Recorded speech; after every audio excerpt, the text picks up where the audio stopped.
Hello class. Good afternoon everyone. Class, जैसे कि previous class में हम आपकी रेस्पिरेटरी इमरजेंसी पढ़ रहे थे।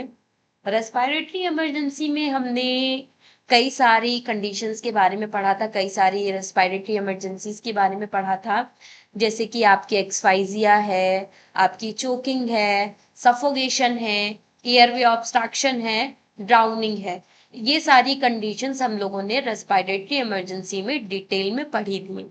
लेकिन हमें थोड़ा सा कंफ्यूजन हो रही थी कहीं ना कहीं कि क्या ये सारी कंडीशन सेम है, क्या सिर्फ नाम चेंज कर दिया गया है।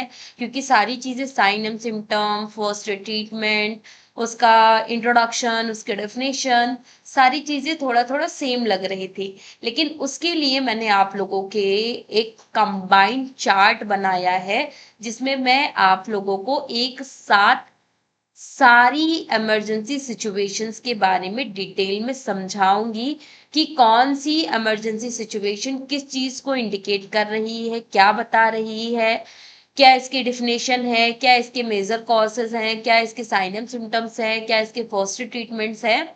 वो सारी चीजें मैं आज की क्लास में आप लोगों को बताऊंगी, जिससे कि आप लोगों को ये सारी चीजें एक बार के में ये कॉन्सेप्ट क्लियर हो जाए।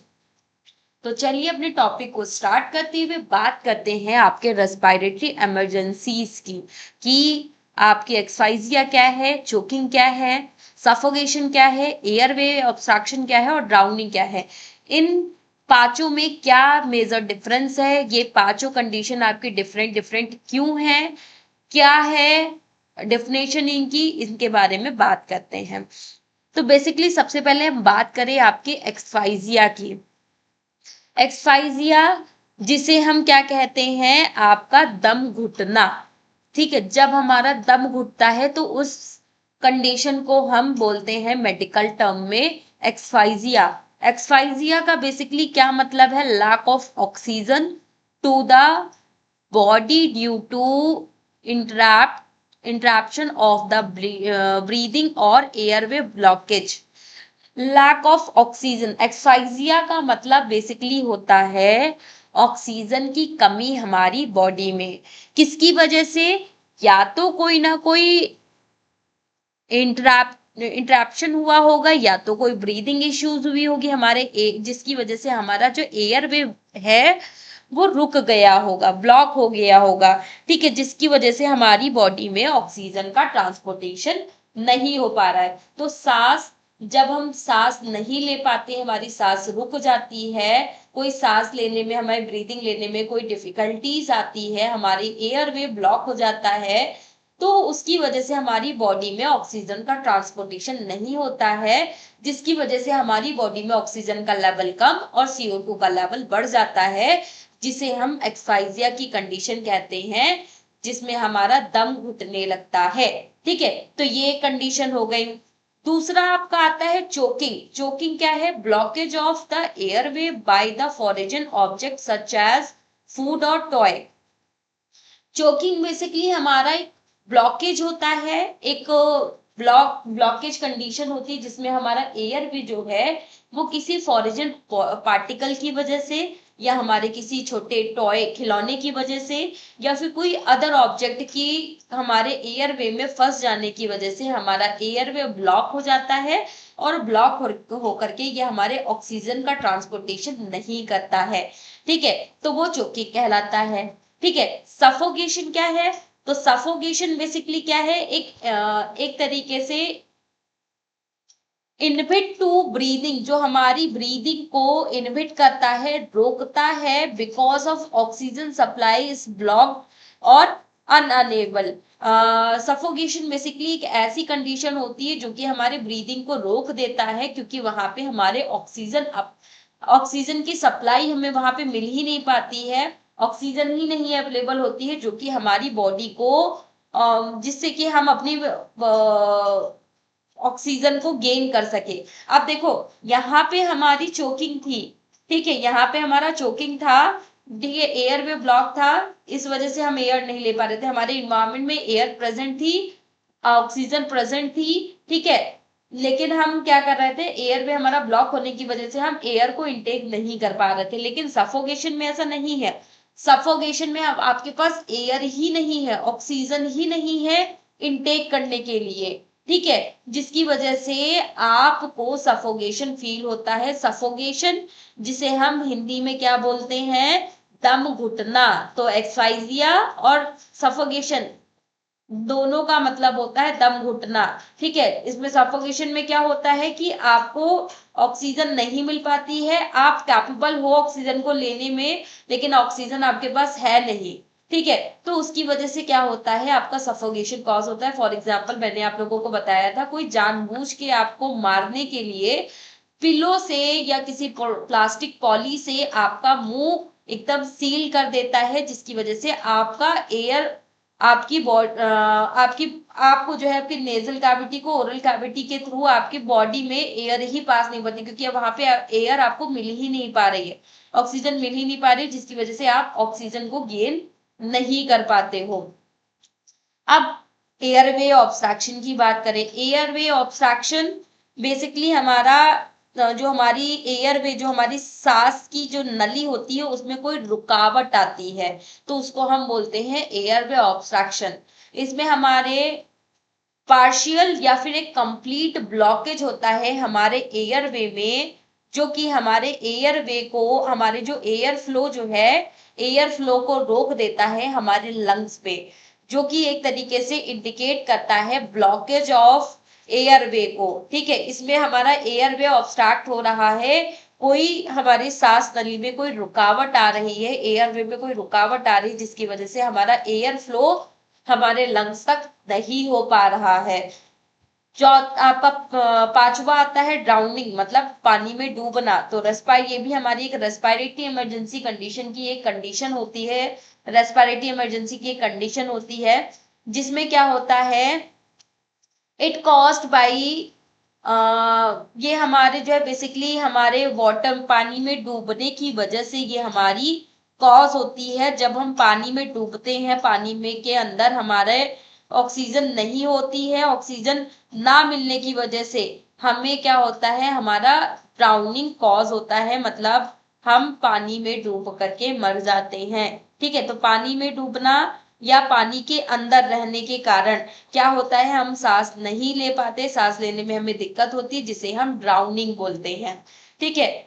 इसके बाद अब हम बात करते हैं इनके कुछ मेन कॉजेस की बात करते हैं, ये कैसे कॉज होता है, एक्सफाइजिया कैसे कॉज होता है, या चोकिंग कैसे कॉज होता है, सफोकेशन कैसे कॉज होता है, एयरवे ऑब्स्ट्रक्शन कैसे कॉज होगा, या फिर ड्राउनिंग कैसे कॉज होगा। तो अभी तो हमने आपको डेफिनेशन बताई, अब हम बात करेंगे कॉजेस की। तो कॉजेस क्या है, सबसे पहले हम बात करेंगे एक्सफाइजिया के कॉजेस की।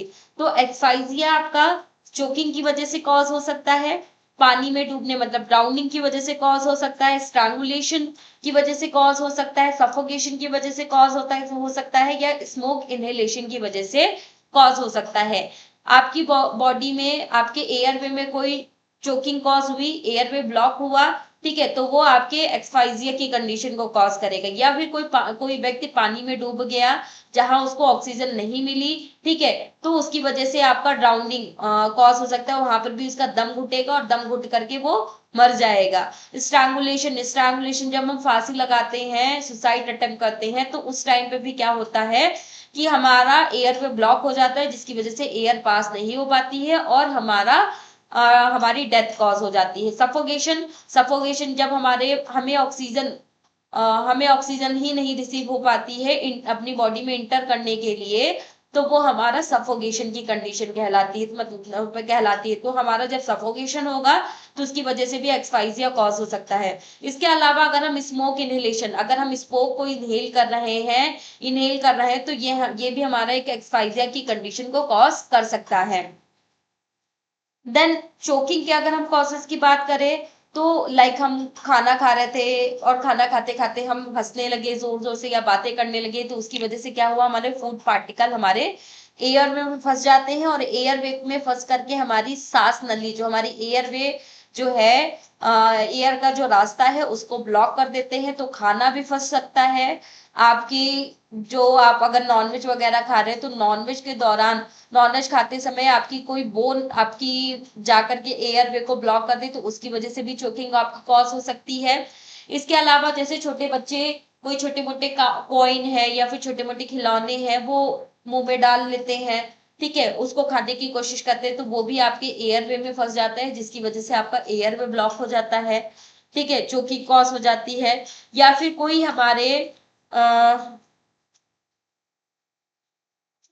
कोई अदर ऑब्जेक्ट्स हमारे,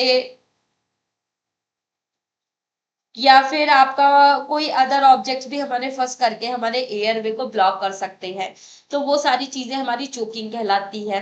सफोकेशन, सफोकेशन जैसे आपके प्लास्टिक बैग्स की वजह से कॉज हो सकते हैं, पिलो की वजह से कॉज हो सकते हैं, स्मोकिंग की वजह से, टॉक्सिक गैसेस की वजह से, ठीक है, इनक्लोज स्पेस की वजह से, जैसे बहुत ही छोटा, बहुत ही ऐसा ऐसा एरिया है जहाँ पे ना तो वेंटिलेशन आ रहा है, ना तो वहां पे वेंटिलेशन है, और दरवाजे खिड़की जो थे वो भी एकदम क्लोज हो गए हैं, वो भी नहीं खुल पा रहे हैं, जिसकी वजह से ना तो एयर आ पा रही है, ना ही एयर बाहर जा पा रही है, जिसकी वजह से उस रूम में जो है आपके ऑक्सीजन की कमी हो जाएगी, जिसकी वजह से हमारा दम घुटेगा और हमारी लैक ऑफ ऑक्सीजन होगा, और लैक ऑफ ऑक्सीजन की वजह से हमारी डेथ हो जाएगी।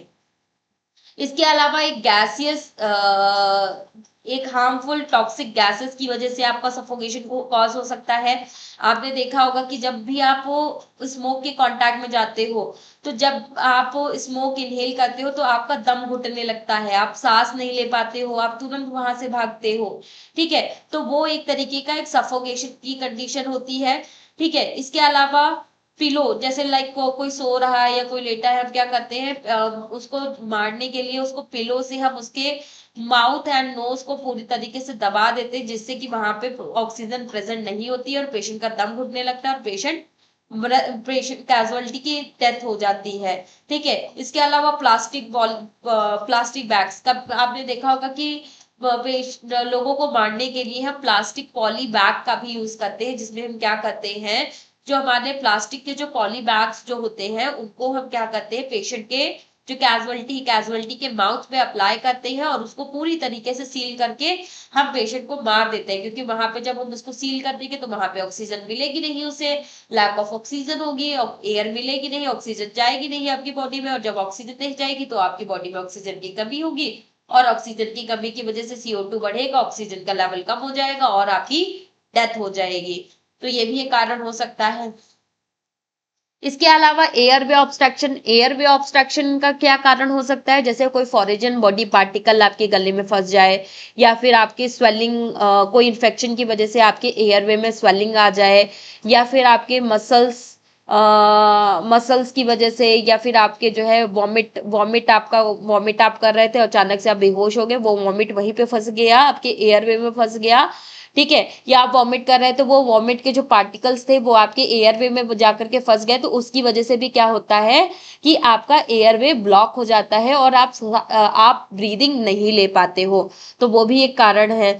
इसके अलावा आपका कोई इंजरी हो गई, कोई ट्रॉमा हो गया, कोई एक्सीडेंट हो गया, तो उसकी वजह से भी आपका क्या होता है कि एयरवे ऑब्स्ट्रक्शन कॉज हो सकता है, ठीक है। इसके अलावा एलर्जीज भी आपके डिफाइन करती है, कोई एलर्जी हो गई, कोई आपके एलर्जी होने की वजह से आपका एयरवे स्वेल हो गया, एयरवे में स्वेलिंग आ गई, तो वो भी आपके एयरवे ऑब्स्ट्रक्शन को कॉज करता है, ये भी आपके एयरवे ऑब्स्ट्रक्शन का एक कारण है।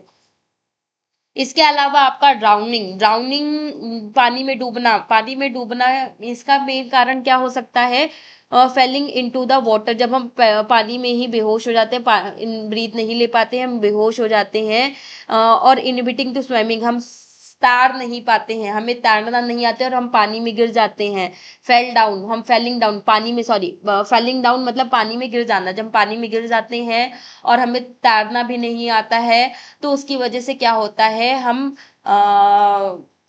ब्रीदिंग नहीं ले पाते हैं, ब्लूटिंग, और आपका एक्सीडेंटली ये जो है, सॉरी, बोटिंग वगैरह भी वहां पे नहीं है, और एक्सीडेंटली वहां पे आपके पास कोई भी हेल्प करने के लिए कोई भी व्यक्ति नहीं है जो आपको हेल्प करे पानी से निकाले, जिसकी वजह से क्या होता है कि आपकी बॉडी में ऑक्सीजन की कमी होने लगती है, क्योंकि वहां ऑक्सीजन मिलता नहीं है, ऑक्सीजन आप रिसीव नहीं कर पाते हो और आपकी डेथ हो जाती है, तो ये भी एक ड्राउनिंग के ये कुछ कारण है जिसकी वजह से आपकी ड्राउनिंग कॉज होती है।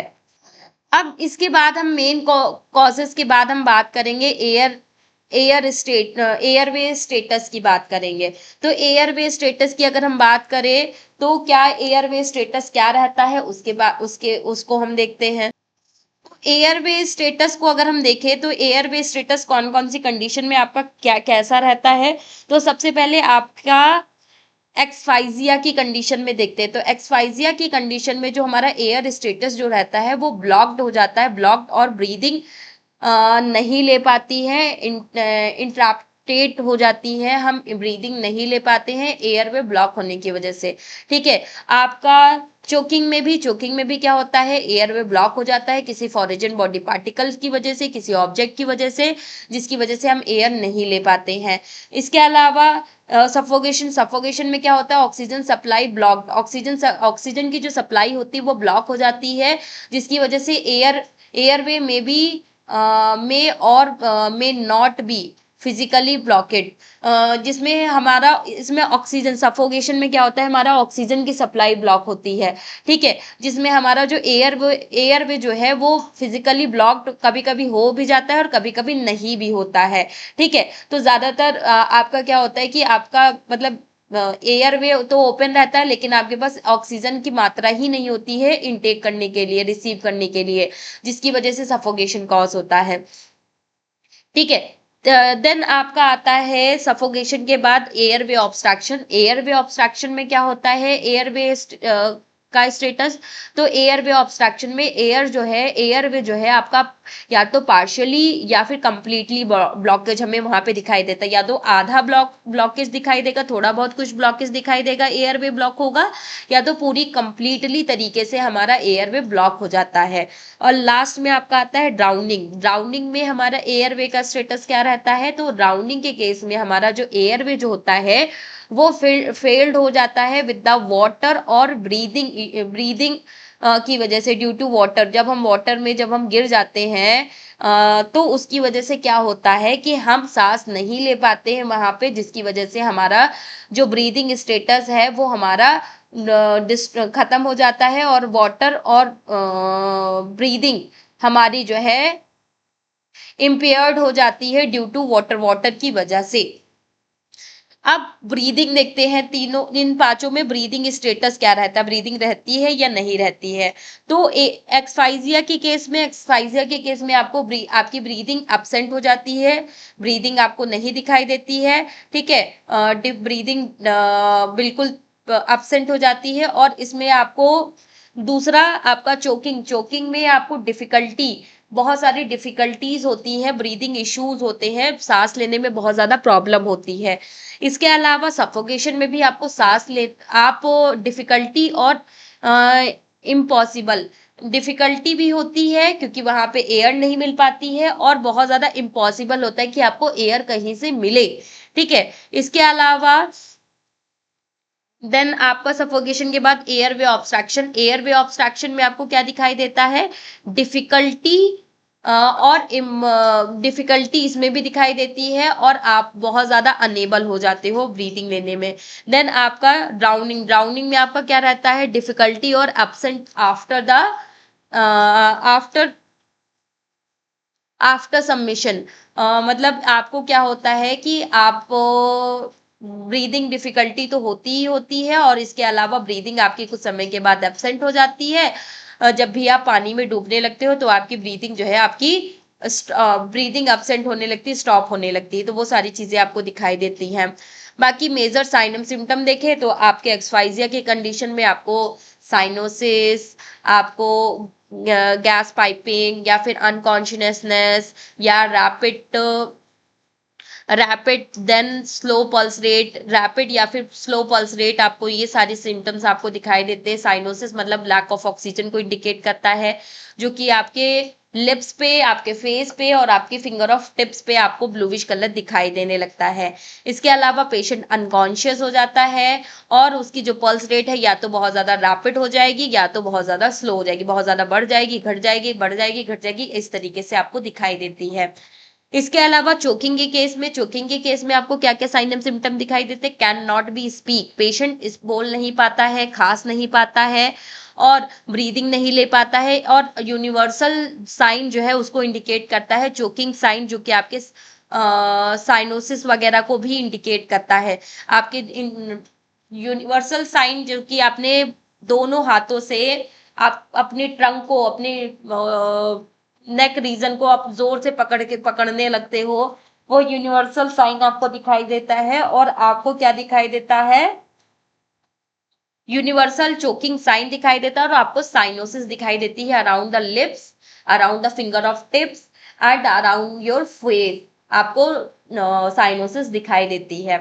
इसके अलावा आपको सफोगेशन में आपको क्या क्या दिखाई देता है? तो सफोगेशन में आपको स्क्वीजिंग है, नॉइजी है, ब्रीदिंग है, और आपको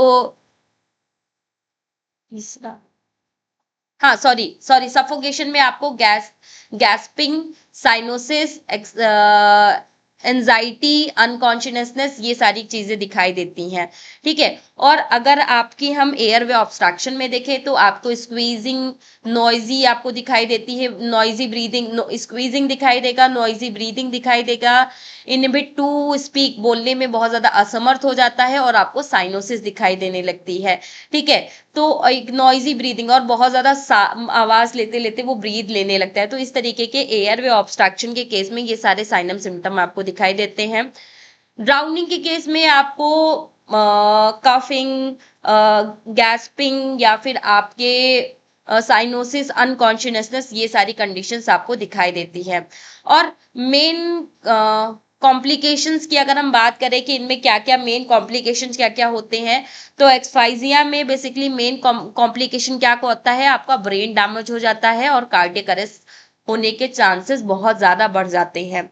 इसके अलावा आपका चोकिंग के केस में आपको एक्सफाइजिया की कंडीशन दिखाई देती है, और आपका ब्रेन डैमेज होने के चांसेस रहते हैं।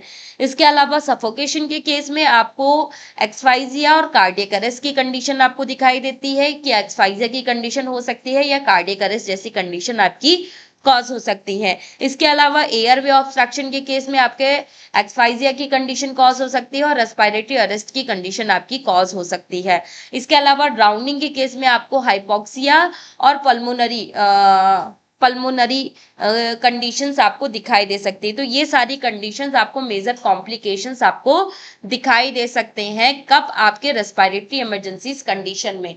तो ये कंबाइंड फॉर्म में मैंने आप लोगों को एक रेस्पिरेटरी सिस्टम का एक प्रॉपर चार्ट मैंने बताया कि आप किस तरीके से इन सभी को आइडेंटिफाई कर सकते हो, डिफरेंशिएट कर सकते हो, किस तरीके से इसको डिफरेंशिएट कर सकते हैं। तो वो सारी चीजें मैंने आप लोगों को अच्छे से क्लियरली समझा दी। अगर आप लोगों को ये समझ में नहीं आया हो तो आप लोग की अटेंडेंस क्लास में जो भी शिवानंद सर या फिर कोई टीचर अगर आपके अटेंडेंस लेता है तो आप अपने टीचर से बोल सकते हैं कि मेरी मानसी मैम से बात करा दीजिए, हमें कुछ डाउट है। ठीक है। आई होप आप लोगों के डाउट तो नहीं होंगे, बट अगर डाउट होते हैं तो आप लोग पूछ सकते हैं। ठीक है क्लास? ठीक है, तो फिर हम आज की क्लास यहीं तक रखते हैं। नेक्स्ट क्लास में मिलते हैं आपकी नेक्स्ट यूनिट के साथ और आपके नेक्स्ट इमरजेंसी कंडीशन के साथ, जो कि है कार्डियोवेस्कुलर इमरजेंसी। कार्डियोवेस्कुलर इमरजेंसीज में कौन कौन सी इमरजेंसी कंडीशंस आती हैं, उनका क्या मैनेजमेंट है, किस तरीके से हम उन्हें मैनेज करेंगे, उन सभी के बारे में हम आपकी नेक्स्ट क्लास में बात करेंगे। तब तक के लिए thank you so much everyone, और आप लोग ऐसे ही पढ़ते रहिए। अगर कोई डाउट होते हैं तो आप लोग पूछ सकते हैं। Okay class, thank you so much.